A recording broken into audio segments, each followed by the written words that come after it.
if you were king of tennis, is there anything you would change is the typical question. And sometimes that answer is defined by obviously who we are or what we do, and obviously how we view the world.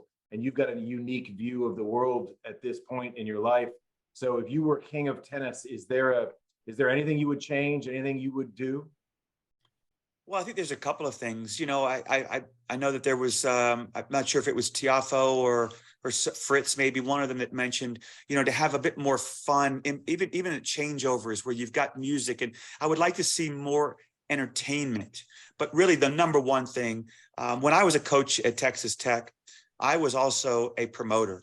I wanted to market our sport. We were 2 in the nation in attendance. We had over 500 to 1,000 people at every match because we brought people in because it was such a great experience. I think professional tennis needs to do a much better job of marketing our top players, marketing our American players much better.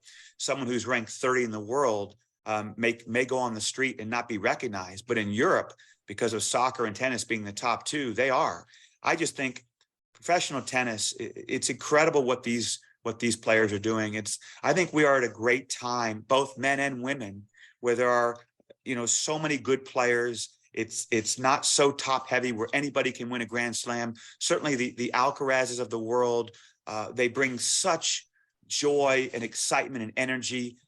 He is just amazing. But the American tennis players are doing so well. I would just love to see our sport market our players in a much better, much different way, because I don't like seeing tournaments where the stands are half empty.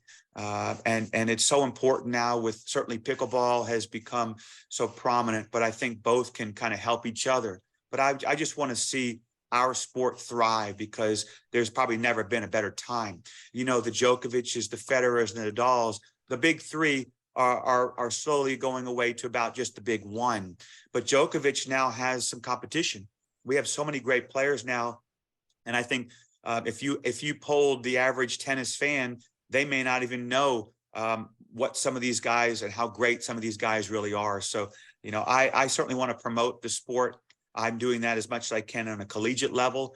I attend the U.S. Open. One of my former players, Gonzalo Escobar, is 40 in the world in doubles, and I was there to support him at the U.S. Open, also in last year's Atlanta Open, and I hope to do the same this year as well. Escobar, is he Ecuadorian? Yes, he is. Oh my goodness. Okay, I'm completely interrupting. I hope you don't mind. We can cut this out if we need to. Jovi, can you come visit me for a second?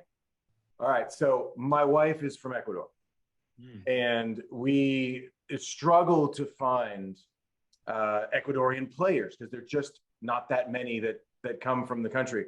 And we found this one guy, Escobar, and I haven't seen him play any singles matches. He's just been playing doubles. I had no idea he had a connection to you. Come here for a second. I want you to meet Tim. We're gonna say hello real quick, if you don't mind. We're a little back in it. Right? So my wife Giovanna, and my son Giovanni. He's 6 months old, coming up in a few days. Yes. And we get so excited watching the guy that is from Ecuador. It's like he's the only one that we can find. I think there are 1 or 2 total on the men's side of the game that are from Ecuador. But we get Escobar, the guy we watch, played college tennis. Is that right, Tim, for you? He played for me at Texas Tech. Gonzalo actually made the finals of the NCAA doubles. Absolutely tremendous person, a professional in every way. And I'll never forget the story. He wasn't sure he wanted to play professional tennis. He didn't think he was good enough. He tried the singles side of things, got to around 300 in the world, but I always told him he had the instincts and the talent to be a great doubles player. And his very first match in 2023, he beat Djokovic in doubles. He is currently 40 in the world. He is in Europe right now. We speak regularly. He plans to be in Atlanta this year. And of course, I'll also watch him at the US Open. But you guys follow him because he's not only a great player, but he's a great guy as well.